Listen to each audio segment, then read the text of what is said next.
Everyone, ഇന്ന് നമുക്ക് നമ്മുടെ അലമാരയിലെ ഡ്രസ്സൊക്കെ ഒന്ന് വലിച്ചിട്ട് നന്നാക്കിയാലോ. അത് നന്നാക്കി കഴിഞ്ഞപ്പോൾ നമുക്ക് ഇതിൻ്റെ ഉള്ളിൽ നിന്നൊരു സംഭവം കിട്ടിയിട്ടുണ്ട് കേട്ടോ. എന്താണെന്ന് കാണാൻ വീഡിയോ ഫുള്ളായിട്ട് കാണാം കേട്ടോ. നമ്മൾ കുറേ ആയി വിചാരിക്കുന്നു ഇതൊക്കെ നന്നാക്കി എടുക്കണം, പക്ഷെ മൂന്നുള്ളത് കൊണ്ട് ഒന്നും നടക്കാറില്ല കേട്ടോ. അപ്പോൾ ഇന്ന് അവൻ ഉറക്കിയിട്ടാട്ടോ നമ്മളെ കലാപരിപാടി. അപ്പോൾ ഞാൻ എല്ലാം വലിച്ചിട്ടിട്ടുണ്ട്. ഇത് എൻ്റെ മോളത് എൻ്റെ ഉമ്മയുടെ സെക്ഷൻ ആട്ടോ. അപ്പോൾ ബാഗ്സും കാര്യങ്ങളൊക്കെ ഇതാ ഇവിടെ ആയിട്ട് വെക്കാറ്. പിന്നെ ഈ താഴെയായിട്ട് നമ്മൾ ബെഡ്ഷീറ്റായിട്ട് വെക്കാറ്. പിന്നെ മോൾ ഡ്രസ്സ്, അങ്ങനെ എല്ലാ കാര്യങ്ങളും. പിന്നെ ഈ ഒരു ചെറിയൊരു അറയിൽ നമ്മൾ ഫയൽസും കാര്യങ്ങളൊക്കെ വെക്കാറുള്ളത് കേട്ടോ.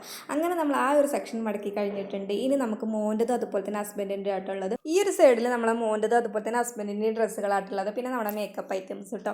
ഹസ്ബൻഡിൻ്റെ ഒരുപാട് ഡ്രസ്സുകളൊന്നും ഇവിടെ ഇല്ല കേട്ടോ. ഹസ്ബൻഡ് പുറത്ത് വർക്കിന് പോയതുകൊണ്ട് കുറച്ച് ഡ്രസ്സ് കൊണ്ടുപോയിട്ടുണ്ട് കേട്ടോ. അങ്ങനെ അവിടെയൊക്കെ നന്നാക്കി ഇവിടെ എത്തിയപ്പോഴാണ് നമുക്ക് ഈ ഒരു സംഭവം കിട്ടിയത് കേട്ടോ. ഹസ്ബൻഡ് പൈസ വെച്ച് പോയ സ്ഥലം കേട്ടോ. നിങ്ങൾ ഹസ്ബൻഡ്മാരൊക്കെ എങ്ങനെയാണെന്നൊന്നും കമൻറ്റ് ചെയ്യട്ടെ. നമ്മൾ പിന്നെ അത് അവിടെ തന്നെ വെച്ച് അതിൻ്റെ മുകളിലൂടെ നമ്മളെ തുണികളൊക്കെ മടക്കി വെച്ചിട്ട് പിന്നെ മോൻ്റെ സെക്ഷൻ നന്നാക്കി എടുത്തു. ഇനി മോൻ്റെ ഒരു ഷൂ കാണാനില്ല, അത് തപ്പിയെടുക്കണം കേട്ടോ. ഇനി ഇത് കണ്ട എൻ്റെ ഹസ്ബൻഡ് എന്തായാലും എനിക്കൊരു വിളി വരുന്നില്ല, കാര്യം ഉറപ്പായി. അപ്പം നമ്മുടെ പരിപാടികളൊക്കെ കഴിഞ്ഞപ്പോൾ ടാറ്റാ.